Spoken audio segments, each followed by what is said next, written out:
Okay, so I'm re-recording a post that I did earlier because I was distracted and I could see it when I looked at it on the back end.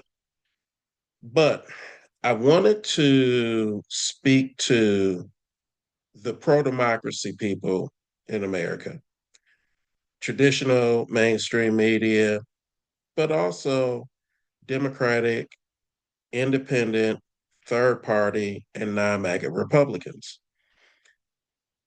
Right now, the orange terrorist leader, serial rapist, convicted felon, retiree from Florida, who's living in the White House, his regime, and that's just my phraseology of speaking to who he is, wants to jail duly elected members of Congress who are Democrats.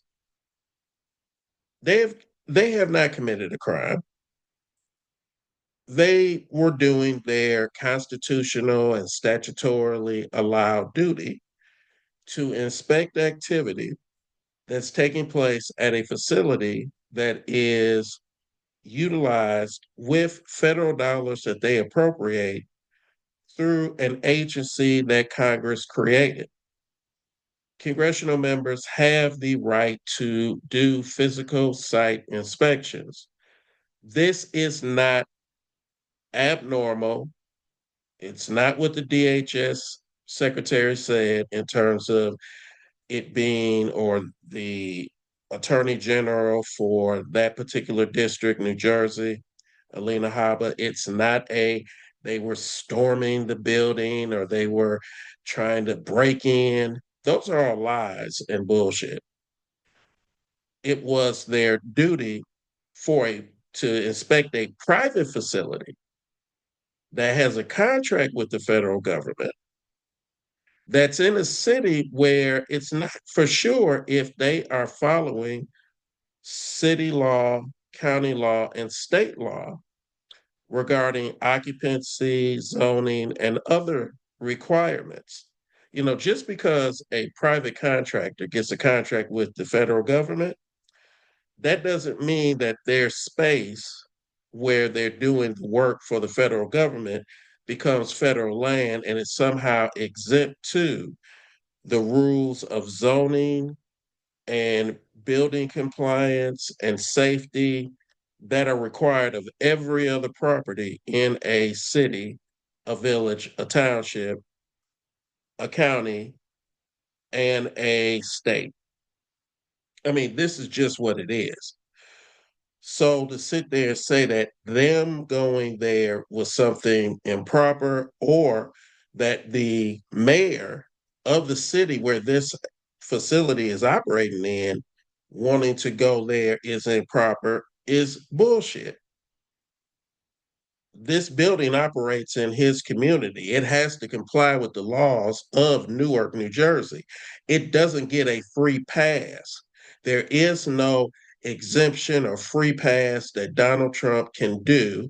And that's who I meant when I said orange terrorist leader, serial rapist, convicted felon, retiree, because January 6th was a terrorist attack. I have an article that a couple papers I wrote on that in terms of what it was and how we have to call it what it was, but then also how the MAGA movement has a paramilitary arm within it, similar to the IRA and Sinn Féin during the Troubles in Northern Ireland back from the 50s through, well, not 50s, but from the 60s all the way through the mid 1980s. But I digress. So these folks they've arrested the city mayor, they already arrested the judge a few weeks ago, and they now want to arrest members of Congress. And not one of the MAGA elected officials in Congress has said anything in defense of their colleagues. The same people who talk about them with respect and could call them colleagues, some of them call them friends. These people who are on the MAGA side have not said a damn thing that that's a bridge too far.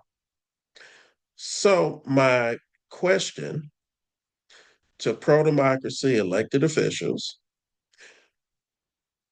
pro-democracy administrative officials, and I also want to throw this out here to people that some people I know, some people I don't, but I respect.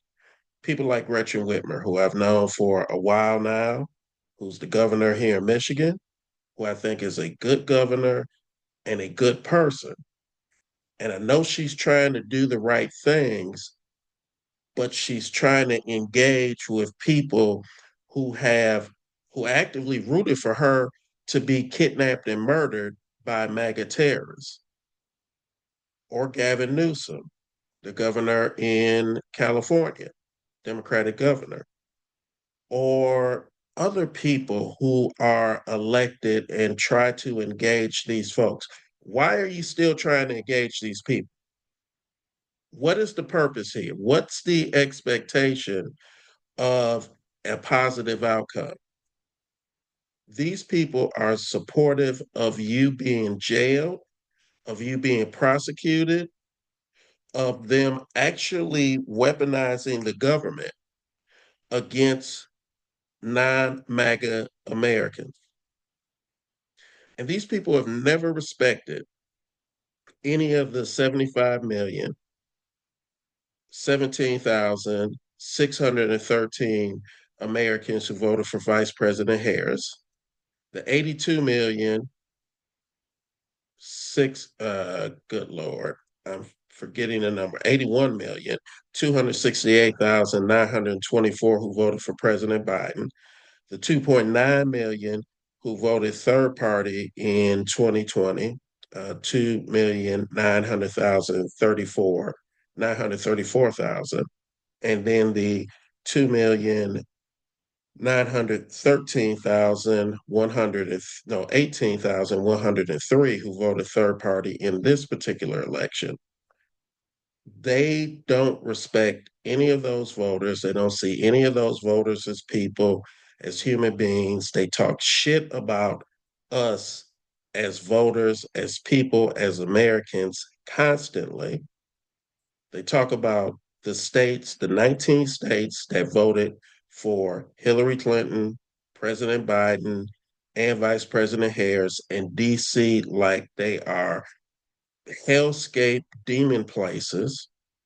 They demean the states that may have voted for Trump in 2024, but like Michigan, Pennsylvania, Wisconsin, that have Democratic governors, have Democrats in control of one of the legislative branches in two of those states. In Georgia, where you have Democrats who are the US senators. In Nevada, where every other elected office except for governor is a Democrat. And in Arizona, where every office except for the superintendent of public education is a Democrat at the state level.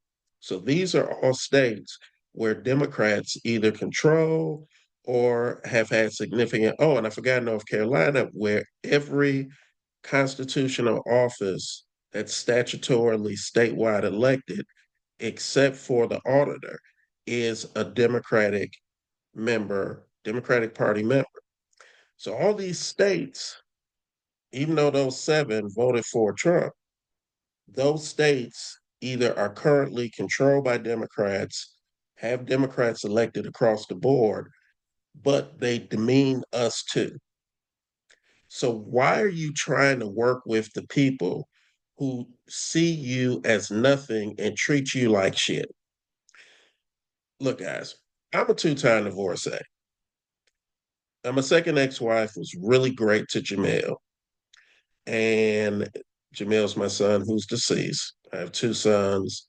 You know, I'm a father, 10th generation African American citizen, love our country, but also believe in loving our country, just like in loving and being a parent, you have to be able to address failures, issues, challenges. You can't hide shit. So, in both of those marriages, with the first ex wife and the second ex wife, when things are going downhill, I try to make those things work to the best of my ability. But ultimately, when it was over, it's over. Only so many times somebody could tell you you're no good, you're evil, you're all this stuff, and you accept that. So this is to the pro-democracy elected officials. This is to the voters who voted for a Gretchen Whitmer, who voted for Josh Stein, who voted for Tony Evers, who voted for President Biden, voted for Hillary Clinton, voted for Vice President Kamala Harris. Why are you still trying to engage and deal with people who think you're not shit? Why? You're not going to get anything that you can trust out of these people. They're not going to do anything good policy wise. They're not going to do anything good in statutory law, in appropriations, in anything. Everything that they do is structured on punishing us and using government to attack us. And this instance right here, wanting to arrest Democratic elected officials of Congress, arresting a Democratic elected mayor. Do they understand on the MAGA side that over 70 million Americans voted for Democratic candidates for Congress? So the members that they want to throw in jail, they represent Americans. So you're telling those Americans that their representation and their votes were meaningless. But you guys who represent them, and this is, Brother Hakeem, Brother Chuck, come on. Why are you still trying to deal with these people who hate us? Why are you still trying to find some common ground? There is no common ground. If they can't come and respect us as Americans, as people, as fellow citizens, as parents, as mothers and fathers, as husbands and wives, as business owners, as taxpayers, as contributors to this society, if they want to use government to put us in jail, use government to tell us we can't speak because somehow our speech, since it's non-MAGA, is anti-American, it's woke, it's all this other bullshit. Why are you still trying to find a common ground with them? You can still do your job, still work for the betterment of America, and not engage those people, not sponsor bills with them, not try to find bipartisanship with them. Bipartisanship is dead. It's not going to come back. Cross partisanship, where you have opportunities with people like Elisa Murkowski, who's a non-MAGA Republican. You have independent elected officials. You have Phil Scott, the governor in Vermont, who is a Republican, a real Republican.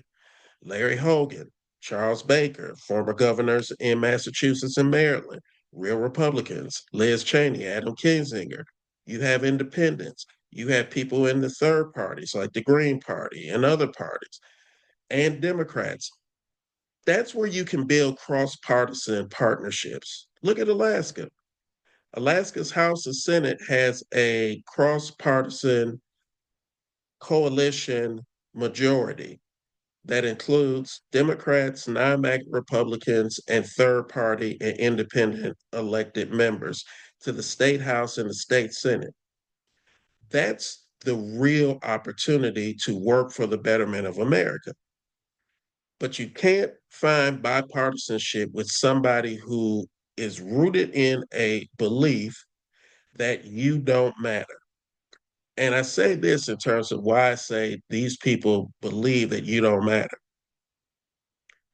Because who of them is Jim Jordan, is Mike Johnson, is Steve Scalise, is John Thune, is John Barrasso, Rafael Eduardo Cruz, are any of them, Tom Cotton, are any of them going to say to the regime that coming after you personally is a bridge too far. They're not.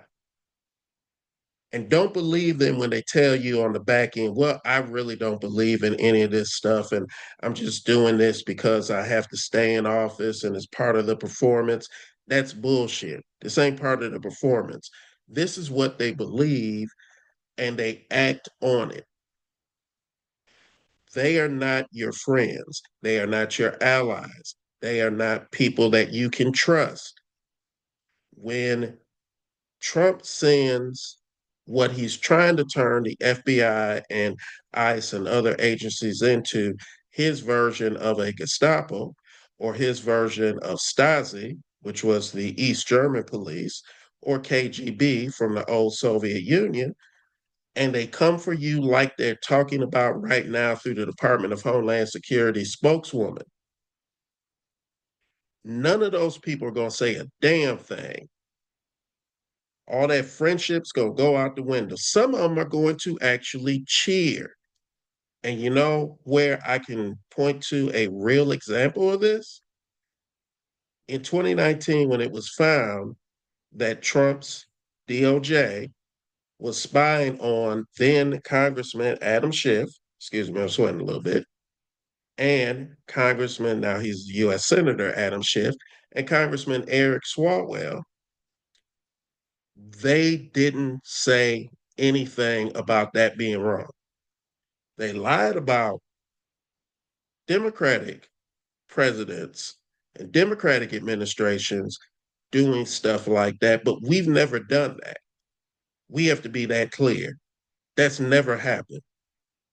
If somebody that's a Republican or a MAGA Republican has committed crimes or has been accused and there's enough where a grand jury has indicted them, that's going through the actual process.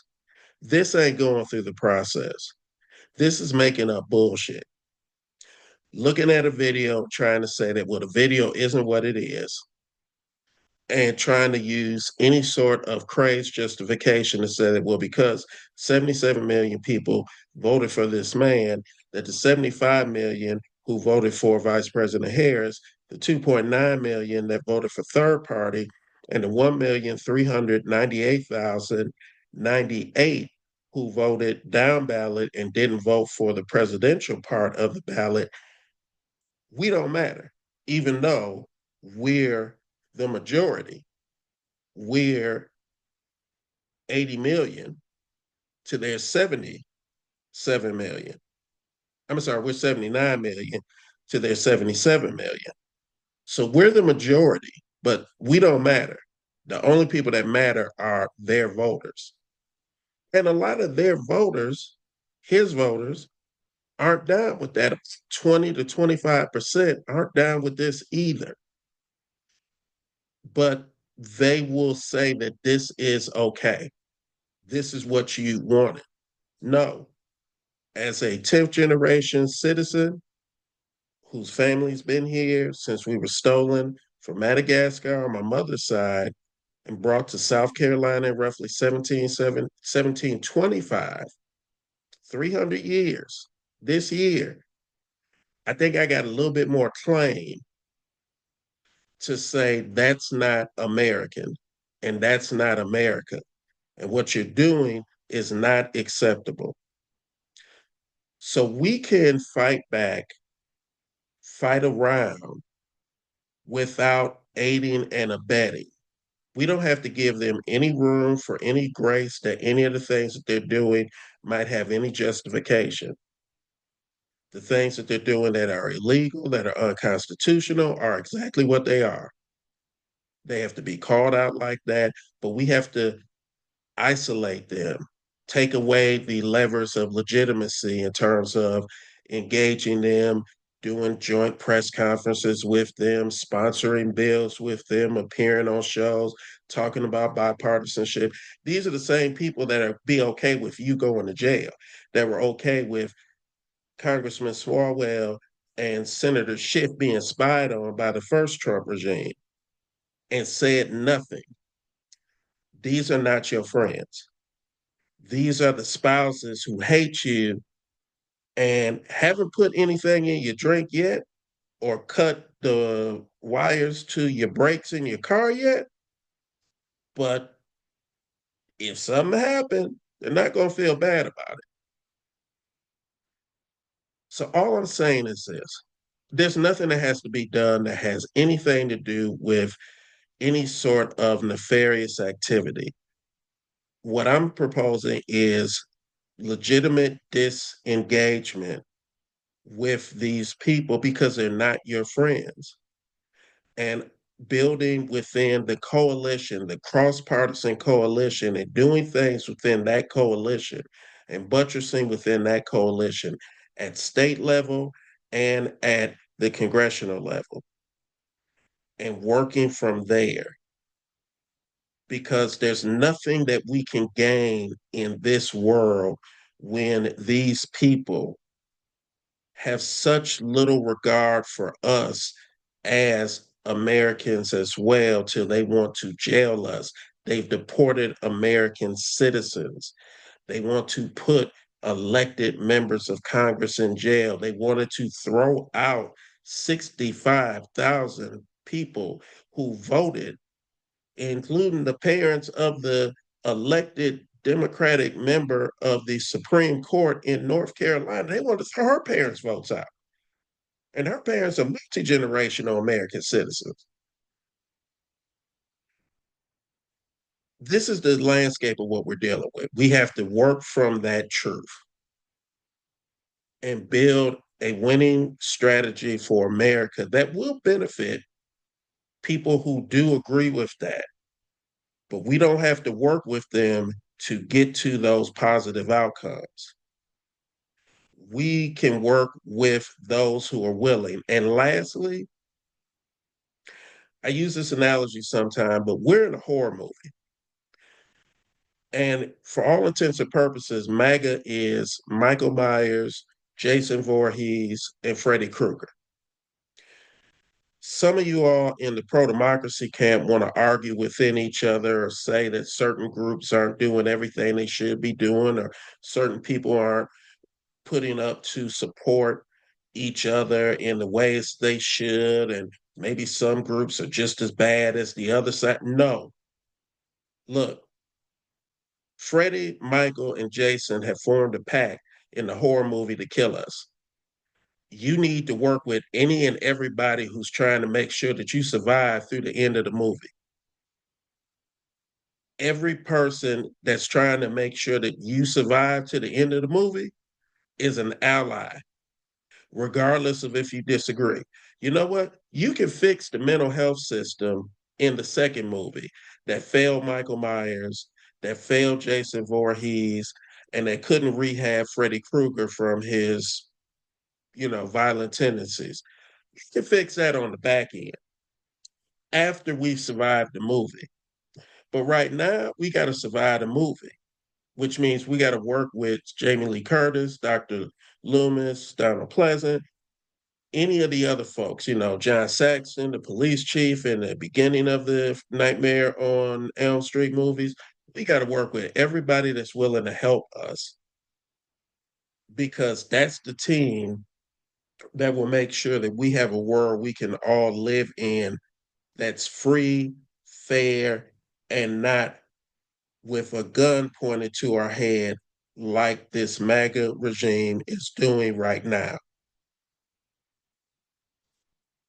So I wanted to put that on wax, if you will, using an old school rap term, so that, because I've written about this, but sometimes I don't think putting it in word and prose gets through. So hopefully, and I usually like to do this with people, but we're in a real time. When I saw the headline that ICE is really going to and wants to arrest sitting members of Congress on lies, I'm just like, we got to stop normalizing and working with these people who say nothing when their team wants to put us in jail and we haven't committed any crime, but then they want to free people on their team who have actually committed crimes and say that because they went through the process and were found to have committed the crime, that somehow that's unfair, that that's bad policy, that that's weaponizing against it. Ain't nobody weaponized a damn thing against them. They're doing it to us every single day, and we need to call it out exactly as it is. They're lying, we're telling the truth. All right.